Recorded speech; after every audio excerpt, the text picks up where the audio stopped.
ओम शांति। आज बाबा ने सवेरे की मुरली में बहुत ही सुंदर बात बताई थी। बाबा ने कहा था कि रमता योगी वो जिसके अंदर ज्ञान और अनुभव की शक्ति हो। तो आप लोगों को मालूम होगा कि साकार बाबा के होते बाबा ने ये बहुत ही सुंदर टाइटल हमारे दादी जानकी को ही दिया था। तो वो तो आपको जरूर अपना अनुभव सुनाएंगे, परंतु साथ ही साथ जब अनुभव की बात आज मैं सुन रही थी मुरली में, तो मुझे याद आया कि कई बार बाबा कहते हैं कि यदि आप अनुभव की शक्ति अपने में धारण करेंगे, ये ही है सबसे बड़ी अथॉरिटी।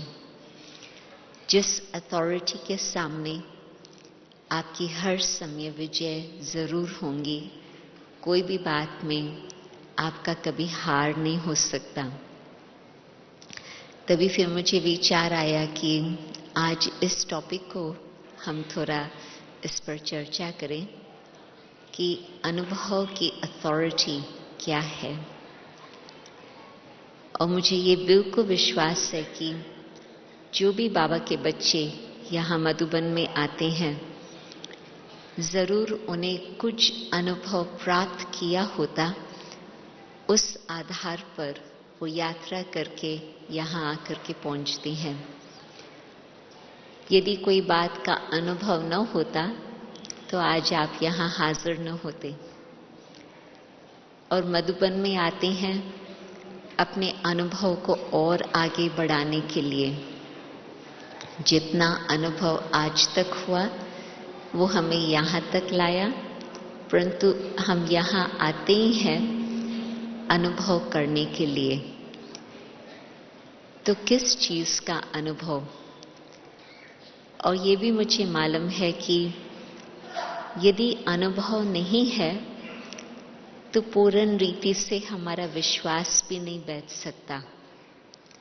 मानो कि यदि सिर्फ ज्ञान थियोरी का होता, लॉजिकल लगता, हर बात समझ में भी आती है, परंतु यदि हम उस ज्ञान की शक्ति को अपने अनुभव में नहीं लाते हैं तो हमारा निश्चय कभी भी अचल, अडोल, अटल नहीं बन पाता। परंतु ज्ञान का आपने एक्सपेरिमेंट करके अपने जीवन में उसको अनुभव किया हुआ होगा, तो फिर आपके अंदर ऐसे अथॉरिटी होंगी कि कितना भी कोई आपको चैलेंज करे कि आप इस मार्ग पर क्यों चल रहे हो, कोई और मार्ग आप अपनाओ, तो आप जरूर कहेंगे कि परंतु ये मेरे अनुभव की बात है। जैसे कहते हैं ना कि मेरी खुद की आंखें देखी हुई बात है, मेरे खुद के कानों सुनी हुई बात है, तो हम और इस बात को कैसे मानेंगे? मैंने आंखों से देखा था, मैंने खुद अपने कानों से सुना था। ऐसे कहते हैं ना। दूसरे किसी ने कुछ देखा हो, आपको बताए, तो आप उसमें कुछ शक ला सकते। किसी और ने कुछ बात सुनी हो, वो आपको रिपीट करके सुनाए, तो आप ये भी समझ सकते कि उसके खुद भी कुछ और विस्तार किया हुआ है, एग्जैजरेशन किया है।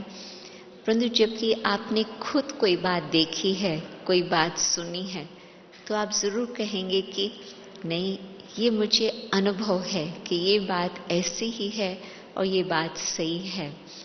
इसी प्रकार से ज्ञान का भी हमने कुछ टेस्ट किया है, हमने कुछ उसका अनुभव किया है, तो फिर हम किसी को भी बिल्कुल निसंकोच कहेंगे कि परंतु ये तो मेरे अनुभव की बात है।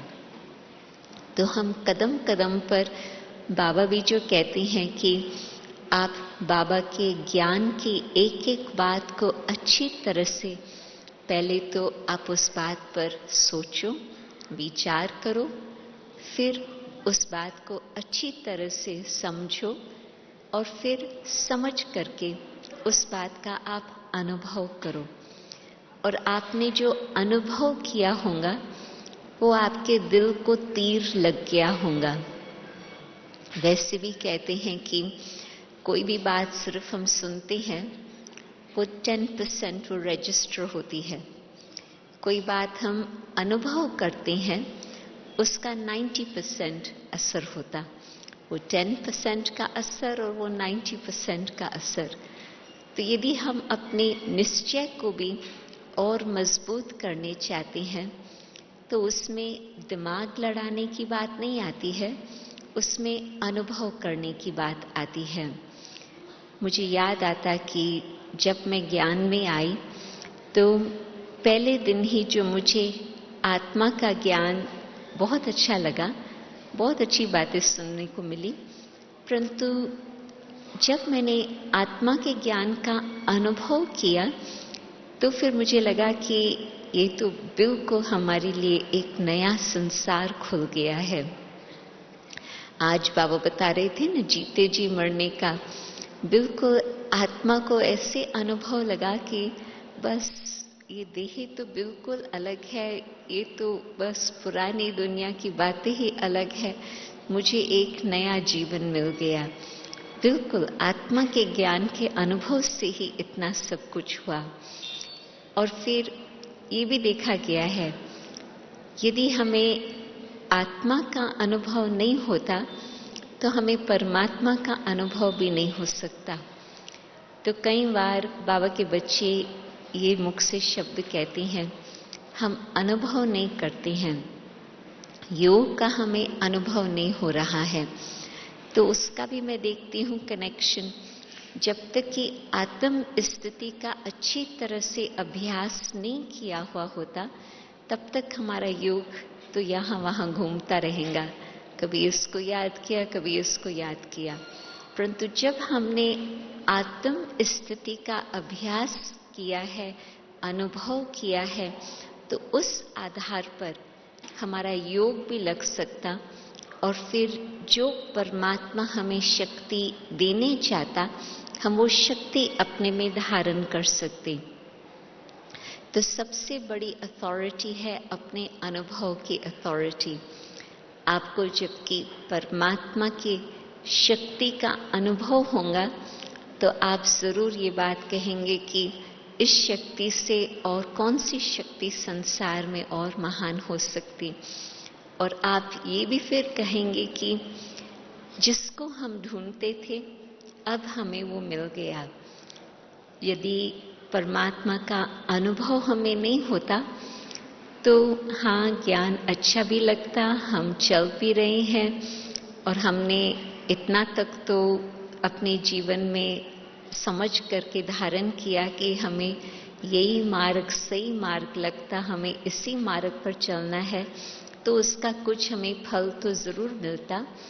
परंतु जबकि कोई भी चैलेंज आती है, कोई कठिनाई आती है सामने, तो उस समय हम उस बात को अच्छी तरह से पार नहीं कर सकते, हम कोई भी बात में अटक जाते।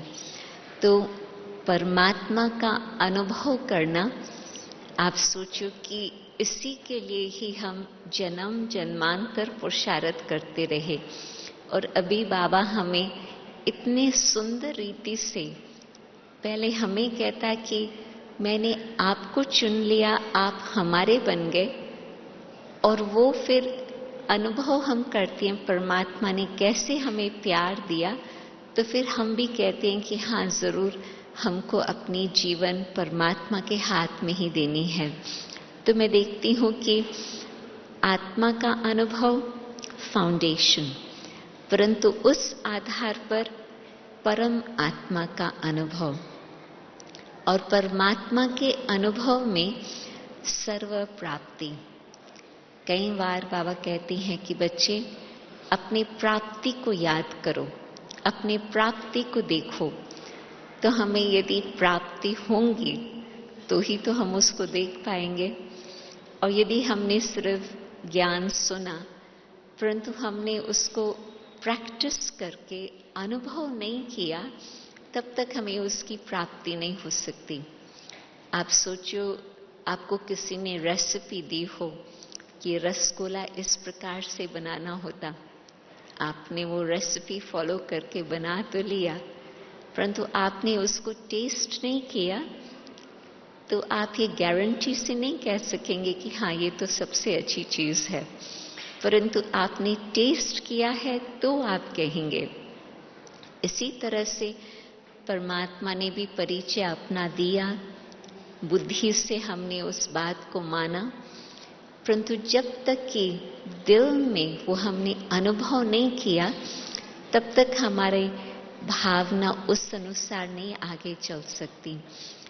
आप देखेंगे कि बुद्धि को हिलाने के लिए मनुष्य की बातें बहुत होती, कोई आपको कुछ कहेगा, कोई आपको कुछ कहेगा, और जब सब कुछ ठीक चल रहा है तो आप कहेंगे हाँ तो ठीक है, परंतु जिस घड़ी कोई भी बात सामने आएंगे आपको कहेंगे देखो आप इस तरह से चल रही है, इस कारण से ये हुआ, तो आप भी थोड़े ढीले पड़ जाएंगे कि हाँ ये हो सकता कि इस कारण से ये बात हो रही। परंतु आपने परमात्मा का अनुभव किया, परमात्मा किस प्रकार से सचमुच शांति का सागर है। नहीं तो मन हमारा शांत रहे एक सेकंड के लिए भी कलयुग के अंदर कभी हो सकता? ज्ञान से पहले भी आप लोगों ने कोशिश की होंगी कि हम अपने मन को शांत करें, हम अपने मन के ऊपर कंट्रोल रखें। आप कर सके? नहीं कर सके। और यहाँ बाबा अपना शांति का अनुभव इतना सुंदर ढंग से कराते, बस आप बाबा के सामने बैठो और बाबा आपको एक और दुनिया में उड़ा के ले जाए, और बाबा आपको ऐसे प्रकाश के लाइट के स्थान पर ले जाते जहां पर आप और बाप। यदि आपने ये अनुभव किया है तो आप और इस अनुभव को बढ़ाते चलें, और यदि आपने अनुभव ये नहीं किया है तो आप मधुबन में आए हैं तो मैं आपको निमंत्रण देती हूँ कि आप जरूर अमृत वेले चाहे कोई भी और समय आप बाबा के सामने बैठे, चाहे यहाँ हॉल में, चाहे बाबा के कमरे में, चाहे प्रकाश स्तंभ के पास, आप बस बाबा को शांति के सागर के रूप में सामने रख करके अपने आत्म स्मृति में अपने आप को स्थित करें, तो जरूर शांति का सागर आपको ऐसे खींच करके आपको अनुभव कराएगा जो आपको लगेगा कि हाँ वास्तव में यही जो हम शांति चाहते थे वो बाबा हमें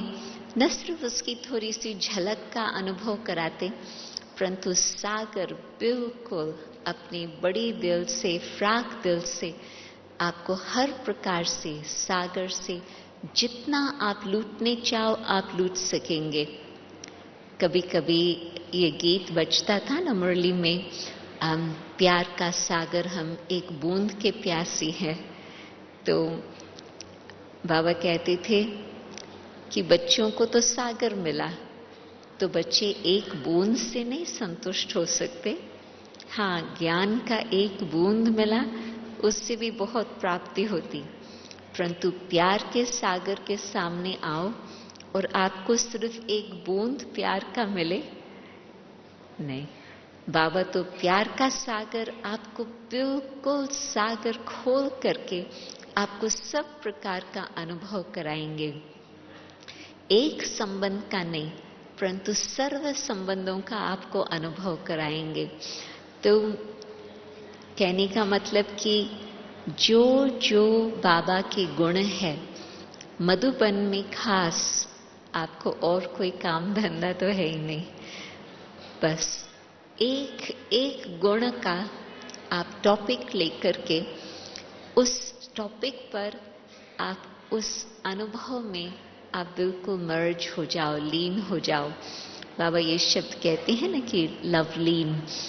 तो एक तो है कि थोड़ा सा हमें प्यार का अनुभव हो, वो भी बहुत अच्छा, परंतु आप सागर में समा जाओ, आपको हर प्रकार से बाबा अपने आप में समा लेवे, आपको बहुत ही सुंदर अनुभव होगा।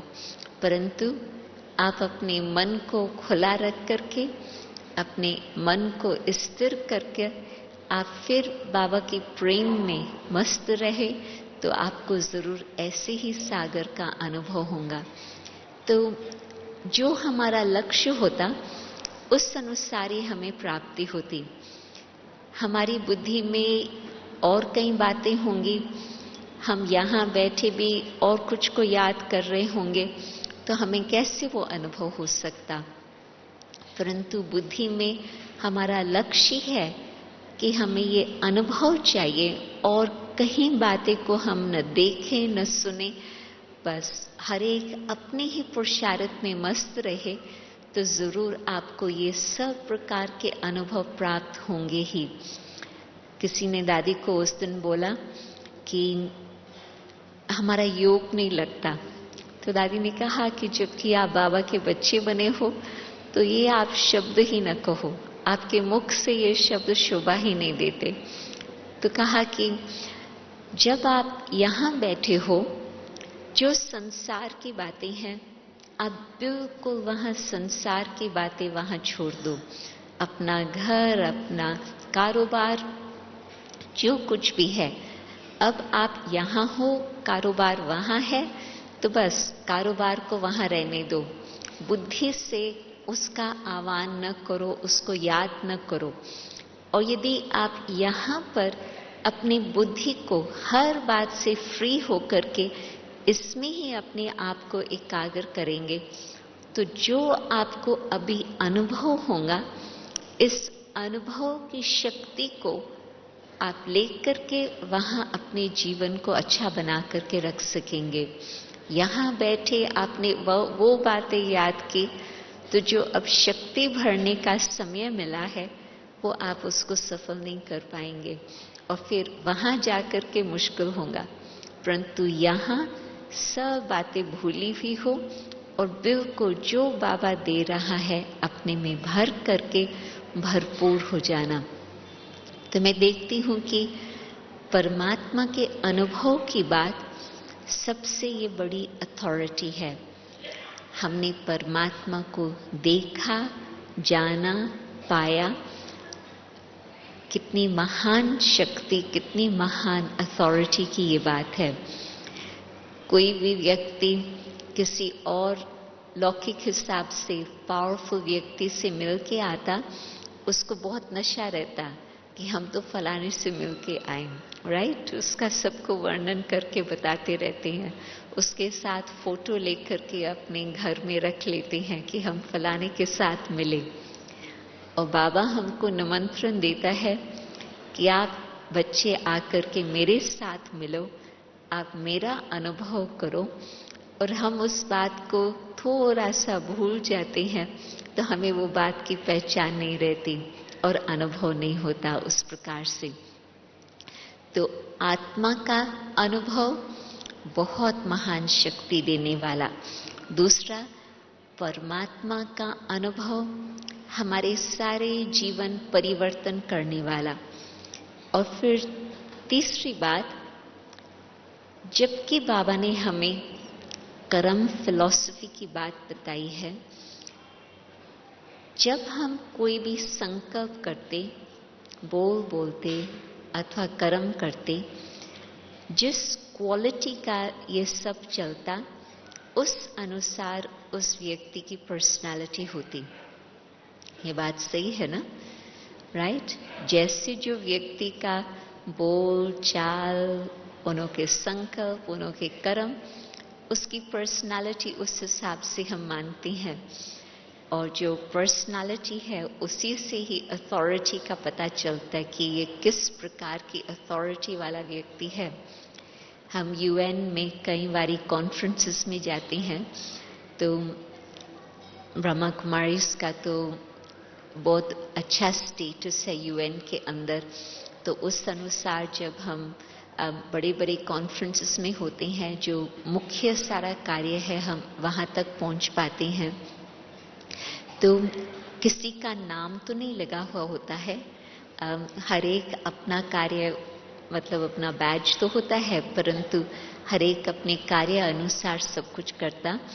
परंतु हमको दूर से ही पता चलता है व्यक्ति के पर्सनालिटी को देख करके कि ये कोई भी देश का प्रेसिडेंट आ रहा या प्राइम मिनिस्टर आ रहा, उनका यहाँ पर नाम नहीं लिखा होता, यहाँ पर नाम नहीं लिखा होता, परंतु पर्सनालिटी और उसके साथ में जिस तरह से जो उसके आजू बाजू वाले लोग होते हैं, उससे ही हमें पता चलता कि ये कौन व्यक्ति है। तो आप सोचो कि बाबा कहता है कि आप बाबा के बच्चे हो। बाबा कौन बाबा है? ऑलमाइटी अथॉरिटी बाबा है। तो जबकि आपको ये नशा रहेगा और ये अनुभव होगा कि हम उसके बच्चे हैं, तो आप सोचो आपका बोल चाल किस प्रकार से रहेगा। आज भी सवेरे बाबा परिवार की बहुत अच्छी तरह से बात स्पष्ट करते रहे। मात पिता कौन, ब्रह्मा बाबा कौन, जगदम्बा कौन, और हम ईश्वरीय संतान है, ईश्वरीय परिवार के हैं। सारे मुरली में बाबा ने कई बारी इस बात को स्पष्ट किया। तो उसमें भी मैंने देखा कि जब बाबा परिवार की बात बता रहे हैं और हमें ये बात याद दिला रहे हैं कि आप उसके हो, तो उस हिसाब से बोल चाल कार्य हमारे कैसे चल सकता, किस प्रकार से चले। आप देखेंगे कि बच्चा जन्म लेता और माँ बाप उसकी उस ढंग से पालना करते और उसको हर प्रकार से याद दिलाते हैं कि आप किस कुल के हो, किस घराने के हो, किस परिवार के हो, ताकि उसके अंदर उस प्रकार की सभ्यता, उस प्रकार का कल्चर, उस प्रकार की रहन सहन, सब बातों की पहचान अपने आप ही आती रहे। और यदि माँ बाप उसको उस तरह की बातें न सुनाते तो उसको कैसे पता चले। परंतु जब उसको सुनाते हैं और वो उस बात को देखता, अनुभव करता, तो उसकी जीवन उस अनुसार बहुत ही सुंदर बनती जाती। तो बाबा भी हमें याद दिलाते हैं कि अभी तो आप ईश्वर की संतान हो और फिर तो आप दैवी संतान बनने वाले हो। बाबा स्वदर्शन चक्कर अथवा चक्कर को घुमाते रहो। आप ये याद करो आप कौन थे, आज कौन है और कल आप क्या बनने वाले हैं। जब आप इन बातों को याद करेंगे तो आप सोचो कि आपका किस प्रकार से चेहरा होगा, किस प्रकार से संकल्प होंगे, किस प्रकार के आपका बोल और चाल होगा। तो क्या उससे बाबा की प्रत्यक्षता हो सकती? जब बच्चे को देखा जाता, जरूर हर एक कमेंट करता कि हाँ वो फलाने का बेटा है या फलाने की बेटी है, ऐसे ही कहते हैं ना। तो जब हमें कोई देखे तो क्या उन्हों को ईश्वर की स्मृति आ सकती? जब हमें वो एक्सपीरियंस होगा, उस एक्सपीरियंस की अथॉरिटी और पर्सनालिटी होंगी, तो जरूर उन्हों को ज्ञान सुनाने के बगैर भी जरूर इस बात की पहचान आ जाएंगी।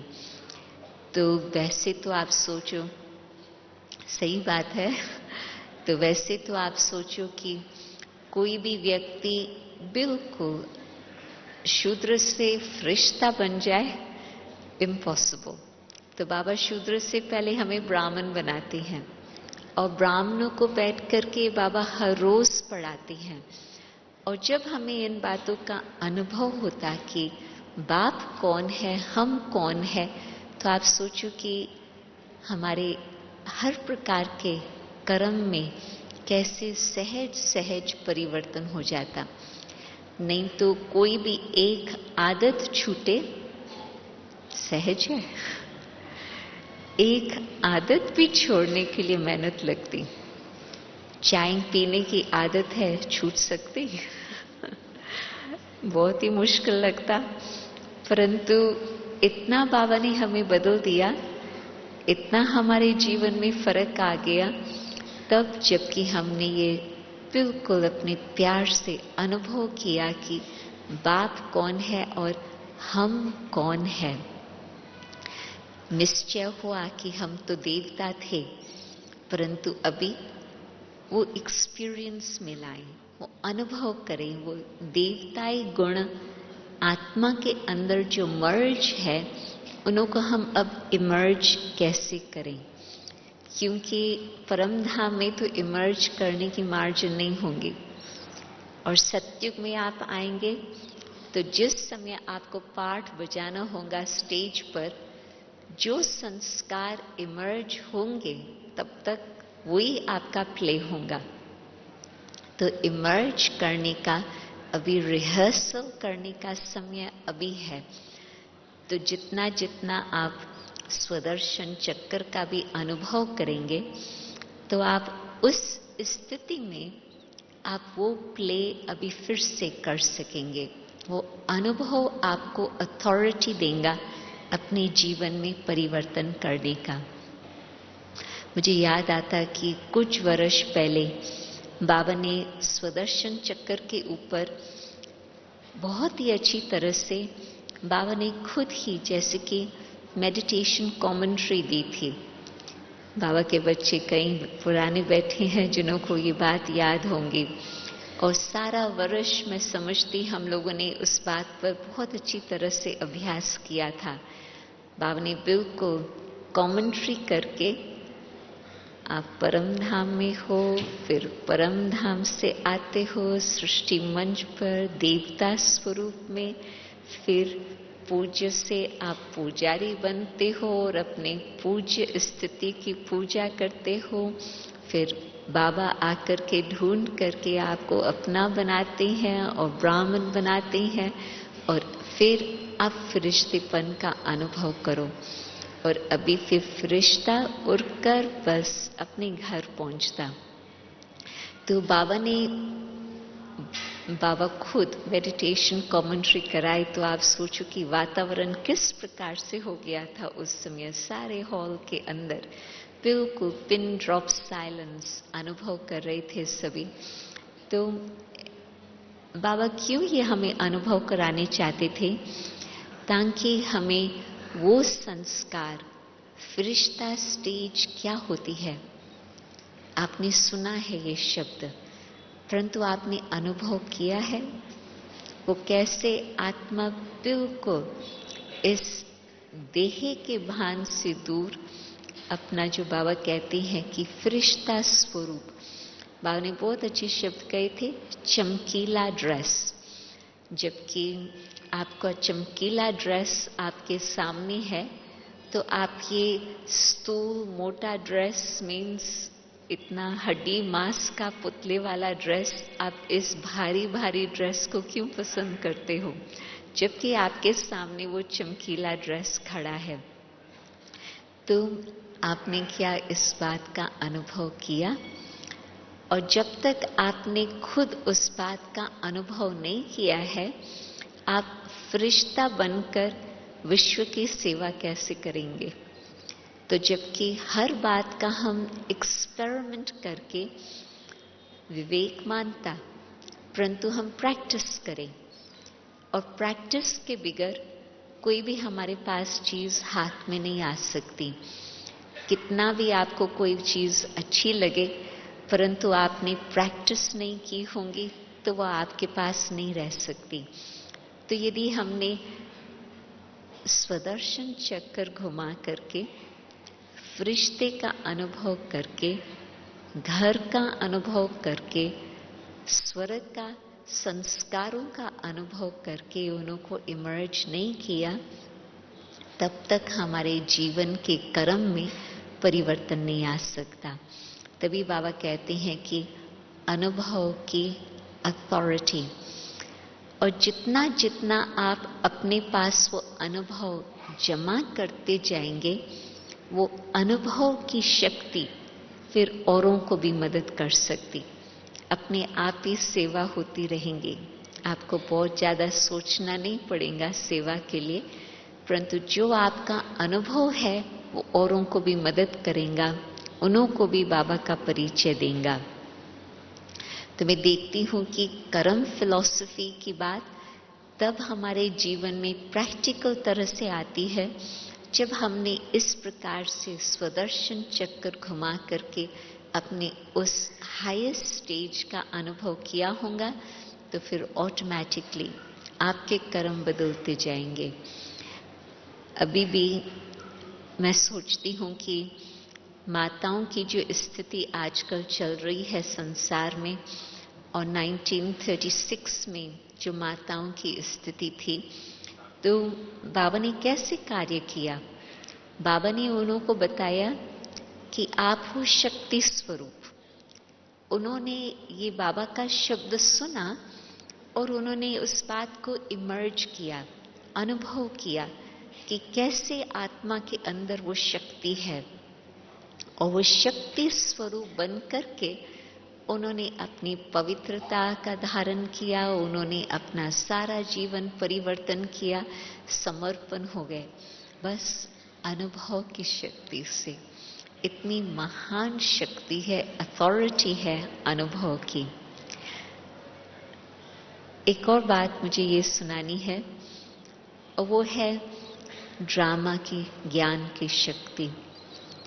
आपने बाबा के ये शब्द सुने हैं कि ड्रामा बिल्कुल एक्यूरेट है। शब्द तो सुने हैं, परंतु अनुभव किया है। कदम कदम पर जो बात होती है ड्रामा, हम बिल्कुल प्रैक्टिकल, बाबा कहते हैं कि ड्रामा के पट्टे पर आप अडोल रहो। जब ट्रेन चलती है तो वो रेल पर चलती है, और यदि वो रेल से उतर जाए तो क्या होगा, आप समझ सकते हैं कि बहुत ही नुकसान उसका हो जाता। परंतु आत्मा भी बिल्कुल ड्रामा का पट्टा इस तरह से चल रहा, और हम उससे थोड़ा हिल जाते और ये प्रश्न पूछते हैं कि ये क्यों हुआ, ऐसे न होना चाहिए था, ऐसे होना चाहिए था। तो आप सोचो कि ड्रामा एक्यूरेट या हमारा मन जिस प्रकार से चल रहा है वो एक्यूरेट? कौन सी बात एक्यूरेट कहेंगे? हमारा मन तो घूमता रहता, तो वो कभी एक्यूरेट है, कभी ना भी एक्यूरेट है। परंतु ड्रामा तो बिल्कुल सीधा सीधा चलता रहता है, न हिलता है इस तरफ न हिलता है उस तरफ। उसमें कोई चेंज आ ही नहीं सकती है, जो है जैसा है वो वैसे चल ही रहा है। तो यदि हम अपने को ड्रामा के पट्टे पर सेट करते हैं तो कोई भी बात सामने आएंगी और हमने ये अनुभव किया हुआ होगा कि हाँ ड्रामा एक्यूरेट है, तो फिर कभी भी हमारा मन इधर उधर नहीं भागेगा। हम उस बात को समझ करके अनुभव करके चलते रहेंगे, तो कहेंगे कि हाँ ड्रामा एक्यूरेट है, सचमुच एक्यूरेट है। और न सिर्फ ड्रामा एक्यूरेट है, परंतु हम दिल से कहेंगे ड्रामा बहुत मीठा है। दादी कहानी सुनाती है कि एक बारी दादी बैठी हुई थी और बाबा के ज्ञान का मंथन कर रही थी। तो बाबा पास करके गए और बाबा ने कहा, बच्ची तुम मेरी बच्ची की कंप्लेंट क्यों कर रही हो? तो दादी सोचने लगी कि मैं तो किसकी कंप्लेंट नहीं की है। तो बाबा ने कहा कि ड्रामा मेरी बेटी बहुत अच्छी है, जो कुछ ड्रामा में हो रहा है बहुत ही अच्छा है, तो कभी भी मेरी बेटी का कंप्लेंट नहीं करना। तो ड्रामा के लिए कई बार हम अपने मन में कंप्लेन करते हैं कि ऐसे नहीं, ऐसे क्यों, ऐसे होना चाहिए था, ऐसे नहीं। कभी किसने कंप्लेन की है मन के अंदर? जरूर मैं समझती कुछ न कुछ बात की ऐसी कंप्लेन आती ही रहती है। और यदि आती है तो हम उस घड़ी ये बात याद करें कि बाबा ने कहा है कि मेरी बेटी बहुत अच्छी है। तो यदि बाबा किसको टाइटल दे रहा तो हमको मन में किसी और प्रकार के संकल्प न आने चाहिए। तो हर सीन एक्यूरेट, उसमें हम अनुभव करके अपने मन को बिल्कुल शांत में एकाग्र करें। तो उसमें जो जितना जितना हम अनुभव करते जाएंगे उतने आत्मा के अंदर वो अथॉरिटी आती जाएंगी, जो हम भी कह सकेंगे कि हाँ, ड्रामा बहुत अच्छा है, ड्रामा बहुत मीठा है, ड्रामा बहुत कल्याणकारी है। और फिर साथ साथ न सिर्फ ड्रामा की सीन, परंतु हर व्यक्ति जो अपना पार्ट ड्रामा में बजा रहा है वो भी बिल्कुल एक्यूरेट। एक्टर को वही पार्ट बजाना होता जो उसको स्क्रिप्ट लिखत मिली हुई होती। यदि उसका कुछ अलग कर देता तो फिर ड्रामा गड़बड़ का हो जाता, नीचे ऊपर हो जाता। तो मुझे नहीं मालूम कि किस एक्टर को कौन सा स्क्रिप्ट मिला हुआ है। तो जो मैं देख रही हूँ एक एक एक्टर अपना पार्ट बजा रहा है, तो देख करके आत्मा बिल्कुल अंदर शांत चित्त बन जाए और हर्षित रहे कि हाँ, ये आत्मा भी अपनी विशेषता अनुसार अपना पार्ट बजा रहा है। तो यदि वो भी बात का हम अनुभव करते जाएं, आप बात को भूल करके आप उसके पार्ट को देखने लगेंगे और उस व्यर्थ संकल्पों में घूम के चले जाएंगे, तो आपको न उसकी विशेषता याद रहेंगी, न ड्रामा की विशेषता, और न आपका मन एकाग्र कब हो सकेगा। परंतु बाबा ने कहा है हर आत्मा को अपना अपना पार्ट मिला हुआ है, तो वो पार्ट देख करके बस अनुभव के आधार से हम कहें हाँ, सचमुच बिल्कुल ठीक बात है, सही बात है। तो ड्रामा के ज्ञान का भी और हर एक्टर के विशेषता का भी देखने का हम इस ड्रामा में पार्ट, सुंदर पार्ट देख करके हम अनुभव से कहें कि हाँ, हर आत्मा को बहुत ही अच्छा पार्ट मिला हुआ है। तो आप देखेंगे कि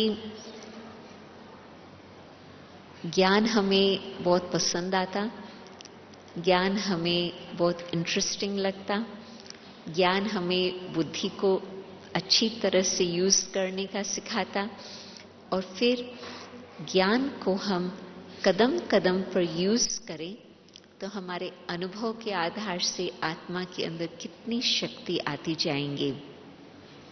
कई बार दादियां हमें कहती है, हम सभी को, कि आप लोग ज्ञान यूज नहीं करते हो जीवन में।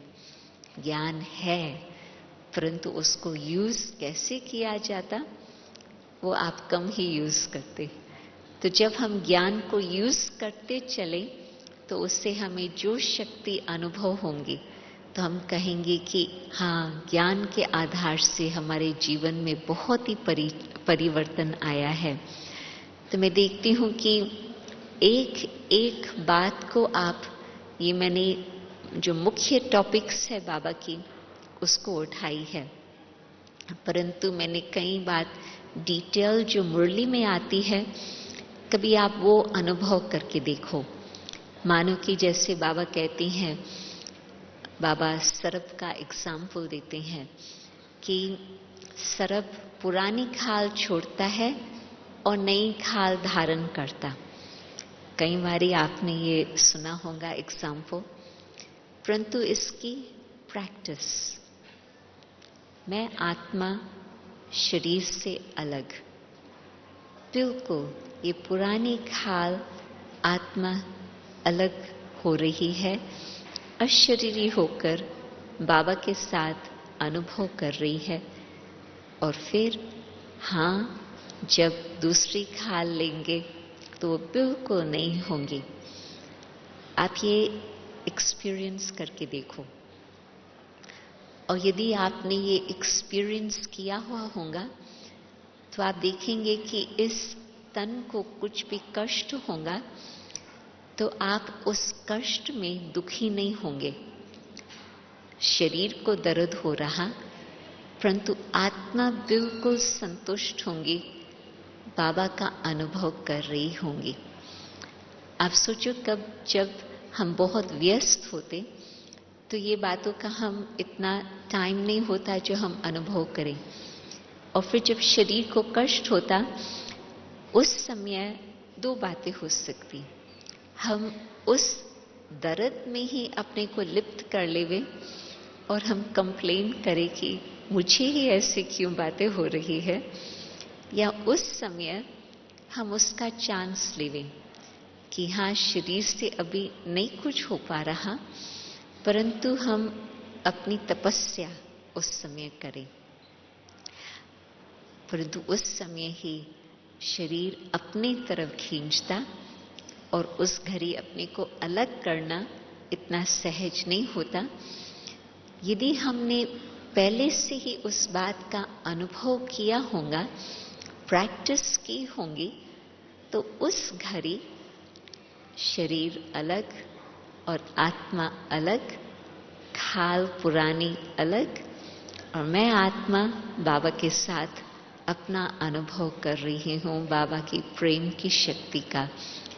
तो आप देखेंगे कि मुरली के अंदर जो बातें आती है, बाबा हमें बता रहे हैं कि बाबा ने क्या अभ्यास किया है और हम बच्चे भी कैसे बाबा को फॉलो करके हम अनुभव अपना आगे बढ़ाते जाएं। जैसे मैं समझती, कल परसों की मुरली में बाबा के ये महावाक्य थे ब्लेसिंग में, जैसे बाबा ज्ञान सूर्य है, वैसे बाबा के बच्चे मास्टर ज्ञान सूर्य, राइट?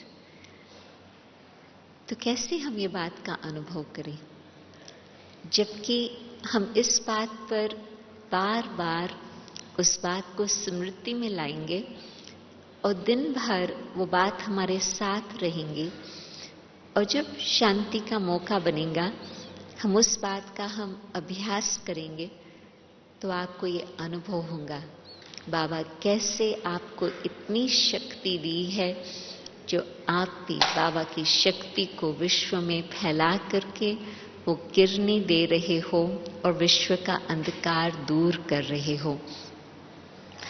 दादी गुलजार ने बहुत अच्छी बात सुनाई थी कि बाबा का जो ब्लेसिंग है वो हर एक के लिए है, परंतु ब्लेसिंग है जैसे बीज, और उस बीज को पानी देना बहुत ही आवश्यक होता। तो आप पानी कैसे देंगे? बाबा की बात आपने सुनी, आपके मन में वो बीज बाबा ने डाला, परंतु अभी आप पानी देंगे अपनी स्मृति द्वारा। बार बार उस महावाक्य को स्मृति में आप इमर्ज करो, और आप जब उसको इमर्ज करेंगे, बाबा आपको उसका अनुभव कराते रहेंगे, और फिर वो बात आपके जीवन में प्रैक्टिकल आ जाएंगी। तो बाबा हर रोज कितनी ब्लेसिंग्स देते, और यदि एक दिन की एक ब्लेसिंग भी हम अनुभव करें तो आपके पास कितनी ब्लेसिंग्स इकट्ठी हो जाए, आपका भंडारा ब्लेसिंग्स से भरपूर हो जाए। परंतु क्या होता कि यहाँ पर इस तिजोरी में अनेक और बातें जमा रहती, और हम समझ नहीं पाते हैं कि ये जो और बातें हमने अपने पास जमा करके रखी वो हमको खाली करनी होंगी। हम समझते हैं कि उन्हों को भी हम रखें और फिर बाबा की भी बातों को हम रखें, परंतु नहीं चल पाता। क्यों?